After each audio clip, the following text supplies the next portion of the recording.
Austin, welcome to the show. Hey, Adam, thanks for having me on. Ladies and gentlemen, Austin Peterson joins us now. He is the editor of LibertarianRepublic.com and the news magazine, CEO of Stonegate LLC, a for-profit consulting firm. And he is formerly a producer for Judge Andrew Napolitano when he was on Fox Business. And he's an activist located in the D.C. area. So I'm really excited to have him on today to talk about some of these core issues for the movement that we're dealing with today and examine what it means to be a libertarian. Austin, thanks for joining us. Thanks for having me on, Adam. Well, let's just go right into this. What is your definition of libertarian? I think anybody who wants to limit the size and scope of force and coercion, mostly when it comes to government intrusion into people's lives, I think a libertarian is someone who wants to enhance individual liberty, and it's about individuals. It's not about groups. It's about rejecting collectivism, not voluntary collectivism, but enforced collectivism, things like affirmative action. And so I define libertarian as someone who wants to enhance individual liberty, and it mostly comes down to restricting the control of government over our lives. So you say reject forced collectivism. Is that all collectivism, or do we want to reject it, or as you said in the rest of your answer, do we just want to limit it and accept some of it? I'll be honest, Adam, I'm very skeptical of what I like to call groupthink, and I tend to worry because when you get a lot of stupid people in groups of what they can do, you know, not everybody who works together in a big group is inherently government. Some people who get together in groups are mobs, and they're not necessarily government, but they have the effect of government. And I'm just the type of person who really likes individualism, because I think when you get too many people together in too many places, then bad stuff starts to happen. So I think I'm not totally against collectivism. I mean, a book club is sort of collectivist. Right, but it's not forced. But it's not forced. But again, even some things that are not forced are still collectivist, and they tend, like cults, like a cult, for example. Like, not everybody, some cults are forced, but a lot of cults are not forced. So Scientology might be a good example, and that's an example of collectivism that I think is very bad, because I think it's bad for individual liberty over the long haul. But would you say that government is always a forced collective of people acting stupid together? Yeah, I would say for the most part, 99% of the time, absolutely. And you want to limit this stupidity, not eliminate it? Well, I don't think you'll ever eliminate stupidity. I think that you're always going to have some stupidity. This stupidity, the stupidity of government in particular. Yeah, I would like to, for the most part, absolutely. For the most part?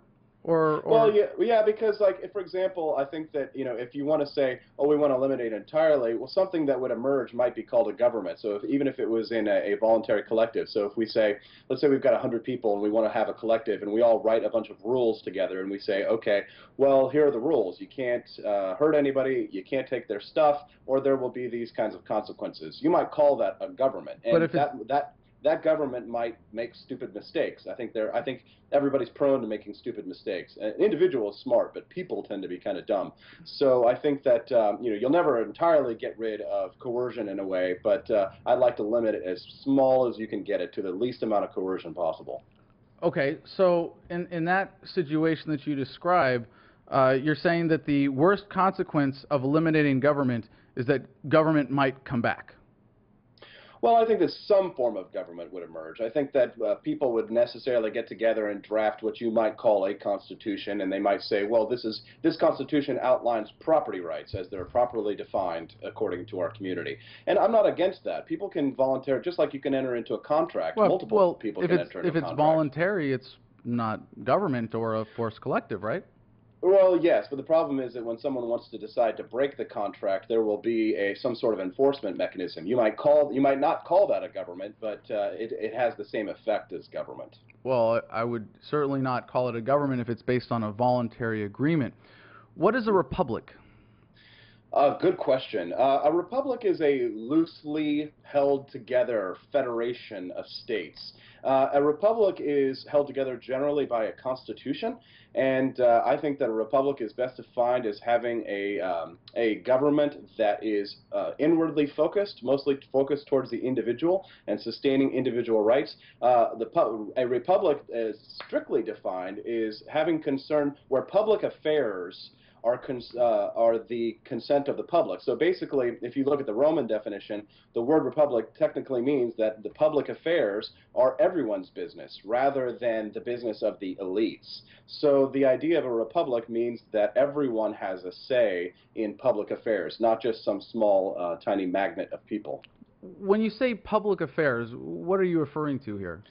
So environmental affairs, for example, that would be a good example. Perhaps national defense might be an issue. Perhaps a collective of people decide to gather together for a mutual defense contract.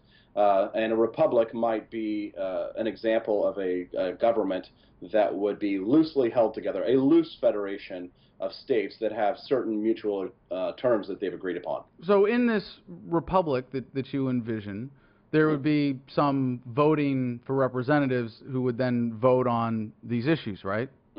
That's correct, yeah.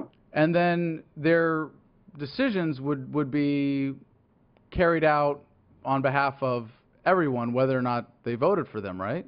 That's correct, which is why I like the idea of secession, because mostly if you come together voluntarily, you ought to be able to leave voluntarily.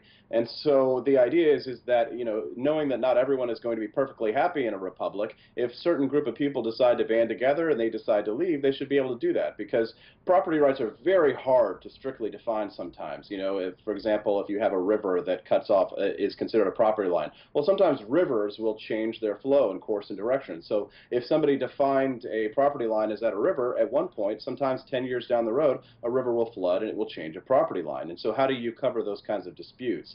I think that in a republic, you want to have a dispute resolution society that provides for individual rights the best it can to solve, to have arbitration that can solve these kinds of disputes that can arise, not necessarily because there's a problem with the voluntary interaction. Remember, the two parties agreed to a certain type of interaction based on the property line, but nature came along and changed the terms of their contract even though they didn't do anything. So I think that you have to have the best type of arbitration is one that provides for individual rights with an understanding that sometimes things can go wrong and nature can change the terms of a contract without you having done anything, and neither party may necessarily even be at fault. So if an individual in this republic disagrees, do they also have a right to secede? I think so, yeah, absolutely. And I kind of like the way that the United States is set up in a certain way where there's a certain amount of states' rights that exist. I don't like to call them states' rights. I like to say state powers because states don't have rights. Only individuals have rights. But I like the idea that you can move from one state to another. I don't like the idea that everybody wants to try and have one-size-fits-all federal laws on everything. I like the idea that you'd have a laboratory of democracy, that different states can take different approaches. And the idea is that if an individual doesn't like it, well, he can move to another state because this state is one way and the state's another. They can't stay and be free on their own property? Well, that's hard. It's hard to say. I mean, I would hope so that they would be able to, but it just depends on how much there may be a negative externality as to what they're doing. So a good example of what you just brought up, the Sriracha factory out in California, right? So there's a Sriracha factory, and they make delicious hot sauce. And the delicious hot sauce factory has a really terrible stench that comes out. Now, should they be able to stay? They had a contract to be able to stay there, but now because they're so productive, they're creating a negative externality on their community. And so they are deciding, because someone is coming in to just try and regulate them, they're deciding to move to Texas. And so that's a pretty good example of secession based on negative externalities that come from someone who initially had property rights, but now because of the negative externalities that they're creating, they have an option to go to a place where they won't cause such environmental impact on the community. Well, this externality thing, that sounds like an excuse to violate some company's personal rights when if the externality is really a violation of somebody else's property rights, like you're polluting with smell, that's a better way of looking at this that actually is respecting of individual rights instead of creating an excuse for collective action. But back to your republic, if an individual decides to secede or disagrees with the majority, how does the majority, like, for example, to pay for these things that you would suggest be collectively provided, what is their recourse? Is there only recourse to secede, or is the will of the majority going to be forced upon them? Well, you asked a couple of questions there. The first question that you asked was about taxation, and then you talked about like their method of recourse. In order to fund the arbitrage, I think that the best kinds of taxes are voluntary taxes. I think the income tax is a terrible tax. We should have never had an income tax in this country. And I think that if you're going to have a tax, the best kind of taxes were the type of taxes that the founding fathers installed. And George Washington actually was one of the guys who passed one of the first taxes, which was a lottery tax, which a lot of people don't think of the lottery as a tax, but a lottery is a tax, and the way that they used to It's a tax on people who are bad at math. Right. It's a tax on people who are bad at math.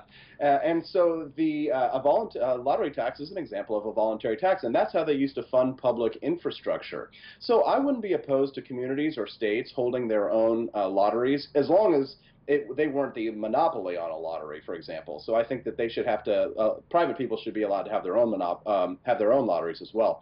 But I think that if you're going to have a system to pay for arbitrage or things like that, or a system to pay for perhaps lawyers for people accused of crimes, then you could have a lottery, for example, as a voluntary tax. And that's, to me, those are the kinds of solutions that I look for in order to fund public services in a libertarian republic.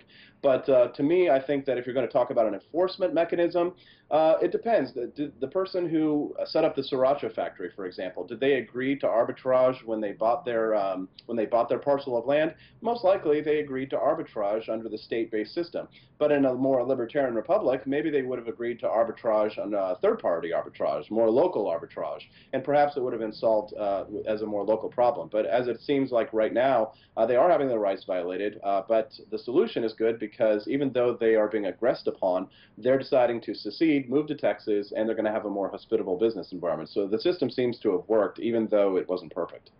What's your definition of government?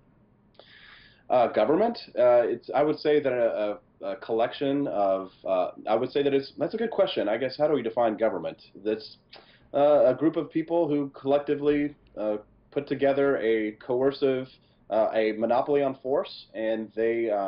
So I guess I would say it's the Constitution, but not all governments are constitutional. I would just say a collection of individuals who put together a monopoly on force.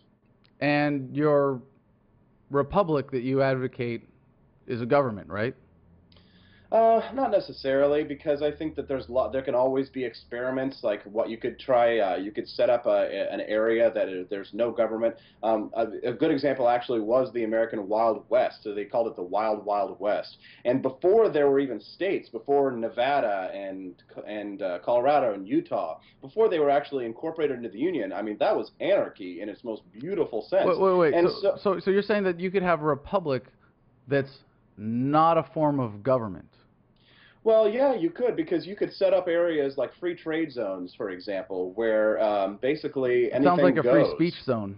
So you have zones where free trade is okay and zones where trade is going to be forcefully interfered with in this republic. Well, sounds like government. I'm not going to be the guy that's going to advocate for the zones where it's restricted. What I'm going to be the guy is I'm going to be the guy that advocates for the zones where it's unrestricted. So my primary concern would be to establish as many freedom zones within that republic as possible. So knowing the reality of the situation as it lies, that I can't totally create freedom all over the place everywhere, I'm going to fight for those pockets of freedom where I can and try and win those battles where I know I possibly can do it.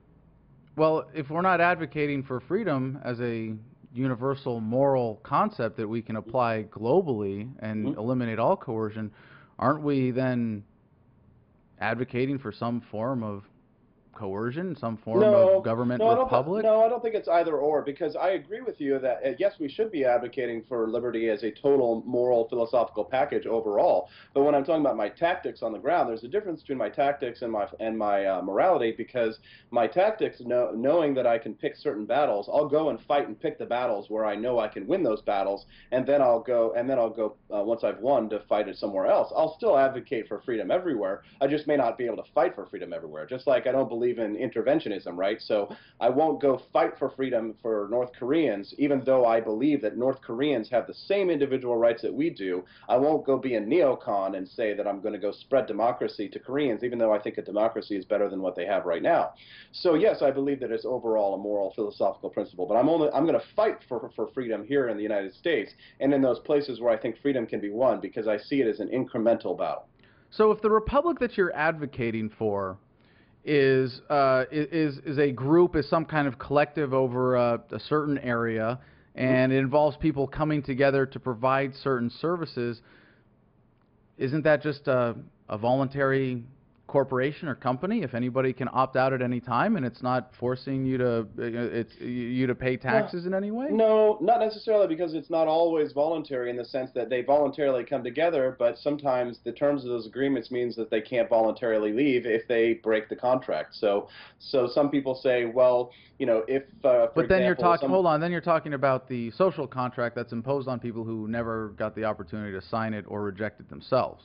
That's true. That's another topic that I'd love to debate with you. It doesn't sound very libertarian to me.